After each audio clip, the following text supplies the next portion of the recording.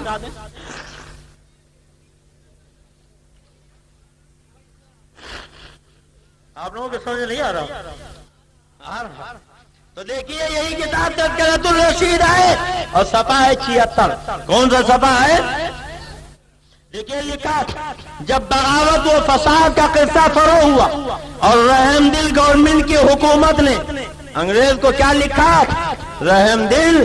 اب اس سے زیادہ رحم دلی کیا ہوگی کہ علماء کی لاشوں کو چیل کوے سے درختوں پہ لٹکا کے نچوایا جا رہا ہے، مسجدوں میں گھوڑے باندھے جا رہے ہیں، مسلمانوں کا قتل عام ہو رہا، بہادر شاہ ظفر کے ناشتے کے لیے ان کے بیٹوں کا سر پیش کیا جا رہا ہے، علامہ کفایت علی شہید کو مراد آباد میں تخت دار پہ چڑھایا جا رہا ہے، اشفاق اللہ خان کو پھانسی فیض آباد میں دی جا رہی تھی، اور حضرت علامہ فضل خیر آبادی کو جزیرے انڈمان بھیجا جا رہا. مگر یہ علماء دیوبند کیا کہتے ہیں کہ رحم دل گورنمنٹ کی حکومت نے دوبارہ غلبہ پایا. اب بولیے اس سے زیادہ رحم دلی کچھ ہوگی؟ یہ رحم دلی ہے یا ظلم و تشدد؟ لکھتے ہیں باغیوں کی سرکوبی شروع کی تو جن بزدل مرسلوں کو سوائے اس کے اپنی رہائی کا کوئی چارہ نہ تھا، جھوٹی سچی تہمتوں اور مخبری کے پیشے سے سرکاری خیر خواہ اپنے کو ظاہر کرے، انہوں نے اپنا رنگ جمایا اور ان گوشہ نشین حضرات پر بھی بغاوت کا الزام لگایا. یہ مخبری کی کہ تھانہ کے فساد میں اصول یہی لوگ تھے اور شاملی کی تحصیل پر حملہ کرنے والا یہی گروہ تھا. یعنی کہتے ہیں ہمارے مولانا نے حملہ نہیں کیا تھا. اب صفحہ 79 کی عبارت سنو جس سے بالکل حق واضح ہو جائے گا، دودھ کا دودھ اور پانی کا پانی ہو جائے گا. دیکھیے یہ کہ دیکھیں ہر چل کی یہ حضرات حقیقتاً بے گناہ تھے. کیا مطلب؟ یعنی انہوں نے انگریزوں سے جہاد نہیں کیا تھا، 100% بے گناہ تھے، مگر دشمنوں کی یاوہ گوئی نے ان کو باغی و مفسد و مجرم سرکاری خطابات ٹھہرا رکھا تھا. اس لیے گرفتاری کی تلاش تھی، مگر حق تعالیٰ کی حفاظت برسر تھی، اس لیے کوئی آنچ نہ آئی. اور جیسا کہ آپ حضرات اپنی مہربان سرکار کے دلی خیر خواہ تھے. بولیے اب کچھ ڈھکا چھپا رہ گیا؟ بولیے کچھ رہ گیا؟ اب ان سے کہو کہ کتنی بڑی تہمت اپنے دیوبندی مولویوں پہ تم باندھتے ہو. کہتے ہو جنگ آزادی میں علماء دیوبند کا حصہ، علماء دیوبند کی قربانی، اور کتاب کہہ رہی ہے کہ یہ لوگ تو اپنی مہربان سرکار کے دلی خیر خواہ تھے. بولو جو خیر خواہ ہوگا وہ لڑائی کرے گا، بولو جنگ کرے گا. اور لکھتے تھے خالی خیر خواہ نہیں تھے، تعزیز یعنی زندگی بھر خیر خواہ یہ ثابت رہے. ہاں چند روز کی تفریق بین الاحباب مقدر تھی، وہ اٹھانی تھی سو اٹھائی، اور اس ضمن میں کرامات و خوارق و عادات غیبی حفاظت کے سامان اور سچائی ثابت ہونے کا اسباب ظاہر ہوئے. اور آگے لکھتے ہیں کہ حضرت امام ربانی قطب الارشاد مولانا رشید احمد قدس سرہ کو اس سلسلے میں امتحان کا بڑا مرحلہ طے کرنا تھا، اس لیے گرفتار ہوئے اور 6 مہینے حوالات میں رہے. آخر جب تحقیقات اور پوری تفتیش اور چھانبین کا شمس پنہار ثابت ہو گیا کہ آپ پر جماعت مفسدین کی شرکت کا الزام محض الزام اور بہتان ہی بہتان ہے، اس وقت رہا کیے گئے. سمجھے کہ نہیں سمجھے؟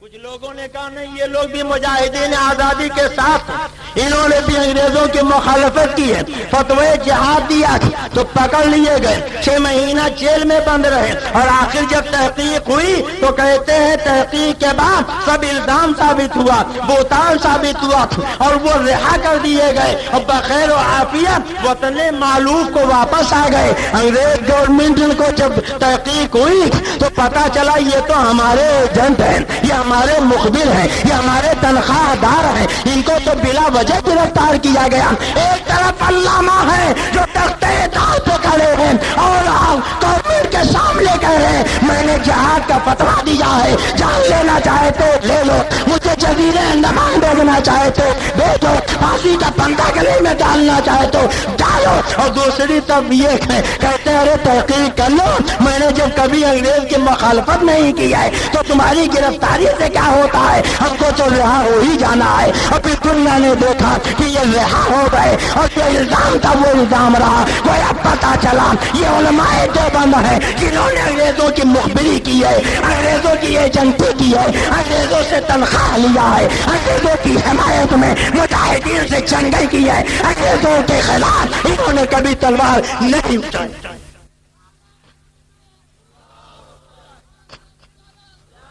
ہو سکتا ہے کچھ علماء دیوبند بھی رہے جنہوں نے جہاد میں حصہ لیا ہو، ہم نے پہلے ہی کہہ دیا کہ ہندوؤں نے بھی حصہ لیا، شیعوں نے بھی حصہ لیا، وہابیوں نے بھی حصہ لیا، مگر آج جن کو ہیرو بنا کے پیش کیا جاتا ہے، قاسم نانوتوی، رشید احمد گنگوہی، سید احمد رائے بریلوی، اسماعیل دہلوی، خود وہابیوں کی کتاب، دیوبندیوں کی کتاب چیخ چیخ کے کہہ رہی ہے یہ انگریزوں کے چند تھے، یہ انگریزوں کے تنخواہ دار تھے، یہ انگریزوں کے یہ انگریزوں کے ہمدرد تھے، انہوں نے مجاہدین آزادی سے جہاد کیا ہے۔ اس لیے اگر تمہیں تقریر ہی کرنا ہے تو جن لوگوں نے جہاد کیا ہے ان کے کردار کو اچھالو، ہم مخالفت نہیں کریں گے، مگر جن انگریزوں کے ایجنٹوں کو، رشید احمد گنگوہی کو، قاسم نانوتوی کو، اسماعیل دہلوی کو جو مجاہد آزادی کہتے ہو، وہ مجاہد آزادی نہیں بلکہ خدا کی قسم وہ تو انگریزوں کے ایجنٹ تھے، انگریزوں کے تنخواہ دار تھے، انگریزوں کے بے اقرار تھے، انگریزوں کے حامی۔ اور اگر اب بھی یقین نہ ہوا ہو تو ایک حوالہ اور سنا دوں، آپ کو یقین کامل ہو جائے گا۔ بولیے سنا دوں؟ سننا چاہتے کہ نہیں سننا چاہتے؟ یہی کتاب ہے اور صفحہ ہے 80۔ کون سا صفحہ ہے؟ زور سے بولیے۔ اسی کتاب کا صفحہ ہے 80۔ دیکھیے لکھتے ہیں رشید احمد صاحب، میں جب حقیقت میں سرکار کا فرما بردار رہا ہوں، سرکار سے مراد مدینے والے، بولو مدینے والے نہیں، انگریز، تن کے گورے مل کے کالے، مسلمانوں کے قاتل، ہندوستان کے دشمن، ان کو یہ کیا کہتے ہیں؟ جب میں حقیقت میں سرکار کا فرما بردار رہا ہوں تو جھوٹے الزام سے میرا بال بھی بیکا نہ ہوگا، اور اگر مارا بھی گیا، جملہ سنو، کہتے ہیں اگر مارا بھی گیا تو سرکار مالک ہے، معاذ اللہ، دو جگہ یہ معاذ اللہ، سرکار یعنی انگریز مالک ہے، اسے اختیار ہے، یعنی انگریز مالک بھی ہے، مختار بھی ہے، اور جو چاہے کرے۔ تین جملے ذہن میں رکھیے، انگریزوں کے لیے کیا کہہ رہے ہیں؟ یہ ان کے امام ربانی کہ انگریز مالک بھی ہے، انگریز مختار بھی ہے، انگریز جو چاہے کرے، انگریز سرکار ہے، اور کہتے ہیں اپنا تو بال برابر بھی فکر نہ تھا، البتہ جب مفارقت کا احباب کا سما بن جاتا تو آپ کی زبان پہ یہ قطع آ جاتا۔ اب آپ ذرا غور کریں، اس میں کتنی بات بتائی۔ انہوں نے کہا انگریز سرکار ہے، انگریز مالک ہے، انگریز مختار ہے، اور اگر مارا گیا تو بال برابر بھی فکر نہیں، انگریزوں کی ایجنٹی میں مارے جائیں، انگریزوں کی چاپلوسی میں مارے جائیں، انگریزوں کی حمایت میں مارے جائیں تو کہتے ہیں بال برابر فکر نہیں ہے۔ اب آپ ذرا غور کریں اور سوچیں، کہتے ہیں انگریز مالک و مختار ہے، جو چاہے کرے، اور اسی کتاب کا صفحہ 85 پہ لکھا۔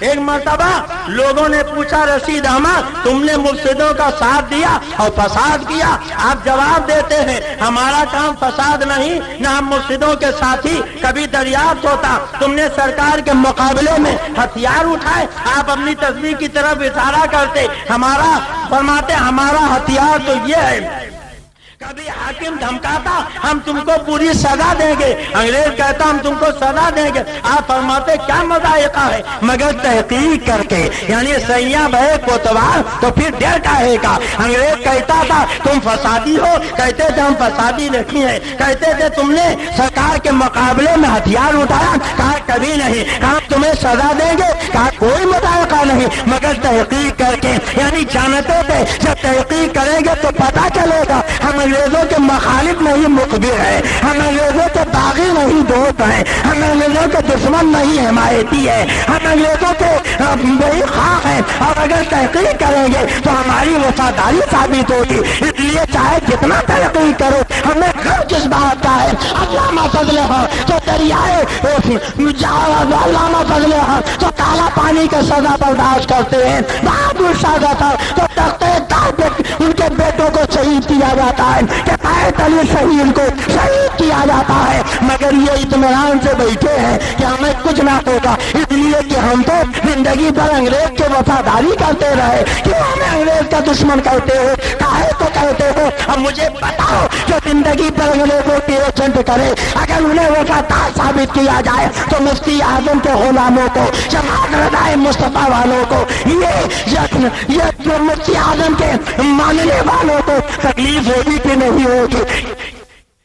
ان کو بتائیں کہ رشید احمد گنگوہی، اسماعیل دہلوی، سید احمد رائے بریلوی، قاسم نانوتوی یہ مجاہد آزادی نہیں بلکہ انگریزوں کے ایجنٹ ہیں، انہوں نے انگریزوں سے جہاد نہیں کیا بلکہ مجاہدین آزادی سے انہوں نے جنگ کیا ہے، اور یہ مجاہدین آزادی کے مخالف ہے، انہیں انگریزوں کی طرف سے حمایت حاصل نہیں، انگریزوں کی طرف سے وظیفہ نہیں۔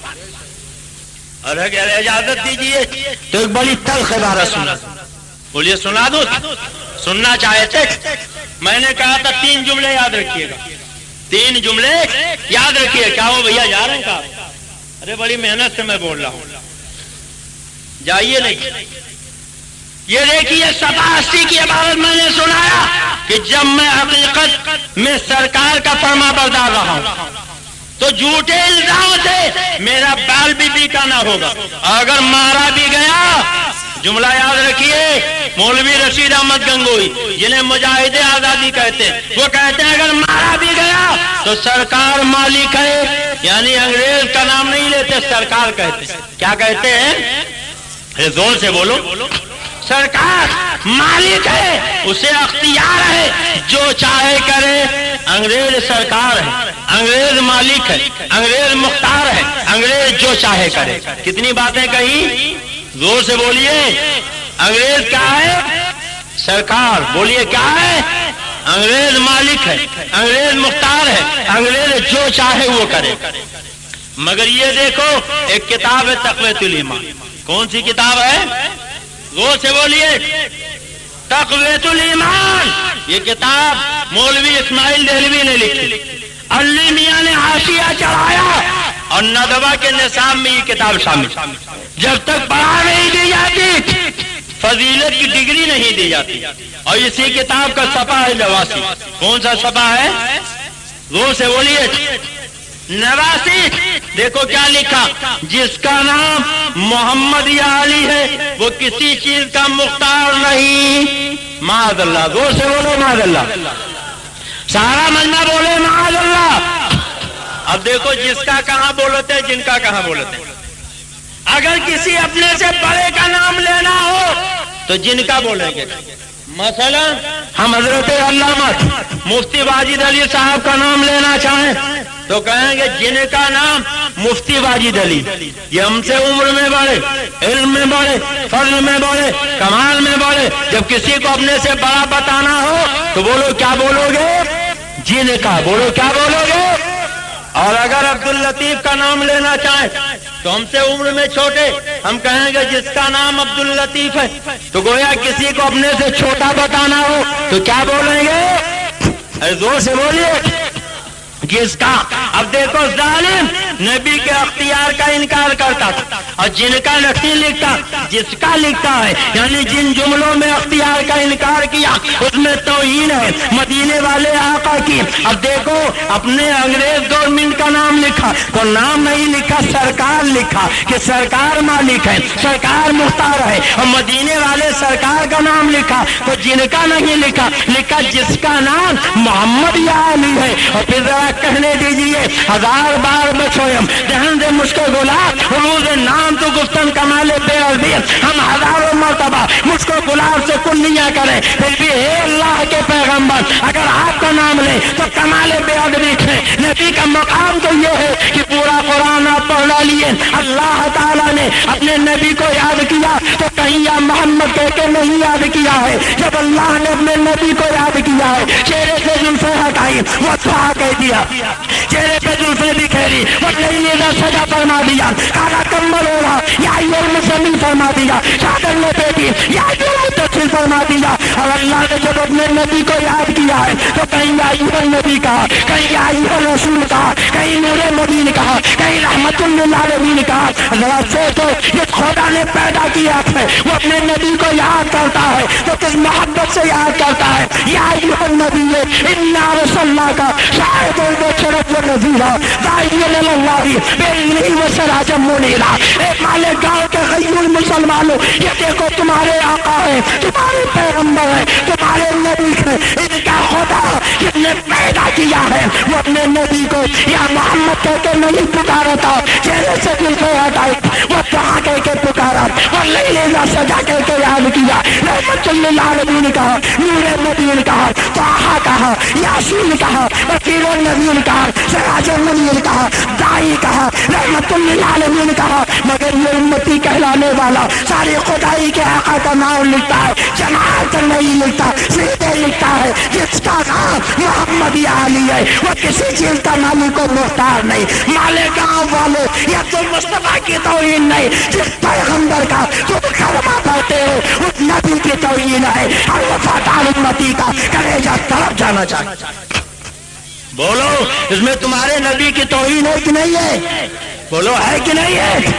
تم نے وفادار ماؤں کی گودوں میں پرورش پائی تھی، تمہارے باپ نے تمہاری پرورش کی تھی، ماؤں نے دودھ کے ساتھ تمہیں گٹی میں پلایا تھا، خون میں نہاؤ، زخم چاہو تو پیدا کرو، جب وقت آئے دی پہ تو یہ حق ادا کرو۔ ایک مرد مومن تو یہ اعلان کرتا ہے کہ جان مانگو تو جان دیں گے، جو مال مانگو تو مال دیں گے، کبھی نہ ہوگا یہ ہم سے ہارگے، نبی کا چاہو جلال دیں گے، زمانہ کچھ کہے دیوانے اپنی جان دے دیں گے مگر دامن نہ چھوڑیں گے تمہارا یا رسول اللہ۔ بولو ہمارے گاؤں کے غیور مسلمان یہ نبی کا دشمن ہے کہ نہیں ہے؟ بولو رسول کے غدار ہے کہ نہیں ہے؟ اب اگر نبی کے ہاتھوں کوثر کا جام پینا ہے، نبی کے ذریعے جنت میں جانا تو بولو ان غداروں سے سلام کرو گے؟ اگر یہ سلام کریں تو جواب دو گے؟ یہ مصلی پر ان کے پیچھے نماز پڑھو گے؟ ایسے نبی کے دشمنوں کی لڑکیاں لاؤ گے، انہیں اپنی لڑکی دو گے اور شادی بیاہ میں ان کو کھلاؤ گے، اور جو لوگ انہیں دعوت دے ان کے ساتھ بیٹھ کے ٹانگیں نوچو گے؟ یاد رکھو یہ نبی کے دشمن رسول کے غدار ہیں۔ تولا بے تولا نیست ممکن، محبت عداوت کے بغیر ممکن ہی نہیں ہو سکتا ہے۔ کل مالے گاؤں کے چوراہے پر کوئی عبداللطیف کا بازو پکڑے، کہ عبداللطیف عبد المصطفیٰ مالے گاؤں والوں کو بہکا گیا۔ ہمارے علماء دیوبند تو وہ ہے جو اللہ کے سوا کسی کی تعریف نہیں کرتے، تو میں کہوں گا اس دھوکے میں نہ رہیے گا۔